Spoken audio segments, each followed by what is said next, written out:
আসসালামু আলাইকুম ভিউয়ার্স, কেমন আছেন সবাই? আবারও চলে আসলাম একটা করলা ভাজি রেসিপি নিয়ে। অনেকের হাতে আছে করলা ভাজি করলে এটা হয়ে যায় এবং কালারটা নষ্ট হয়ে যায়। কালারটা ঠিকঠাক রেখে তিতা ছাড়া কীভাবে ভাজি করে নিলাম সেই রেসিপিটি দেখার জন্য আমার পাশে থাকবে। এখানে আমি একটা করলা, 2টা আলু, 2টা পেঁয়াজ, রসুন সব কিছু কেটে একসাথে করে নিয়েছি। এখন চুলায় একটা প্যান বসিয়ে দিয়েছি। প্যানটা গরম হয়ে গেলে দিয়ে দেব পরিমাণ মতো তেল।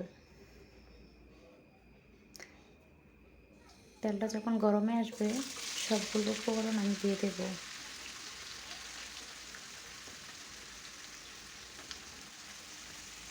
এখন আমি ঢাকনা দিয়ে 5 মিনিট জাল করে নেব। আমি মিডিয়াম আঁচে 5 মিনিট জাল করে নেব। 5 মিনিট পর ফিরে আসলাম। এখন আমি করলাটাকে নেড়ে চেড়ে আবারও 5 মিনিট জাল করে নেব।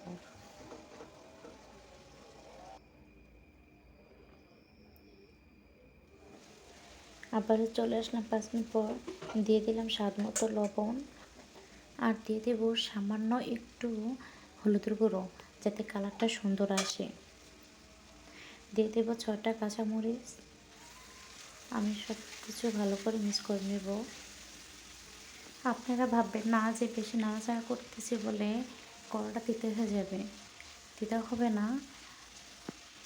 এভাবে রান্না করলে করলা কখনো তিতা হবে না। আবার ঢাকনা দিয়ে ঢেকে কিছুক্ষণ জাল করে আমি রান্নাটা কমপ্লিট করব। দেখেন আমার করলা ভাজিটা হয়ে গেছে। এখন চুলা থেকে নামিয়ে নেব।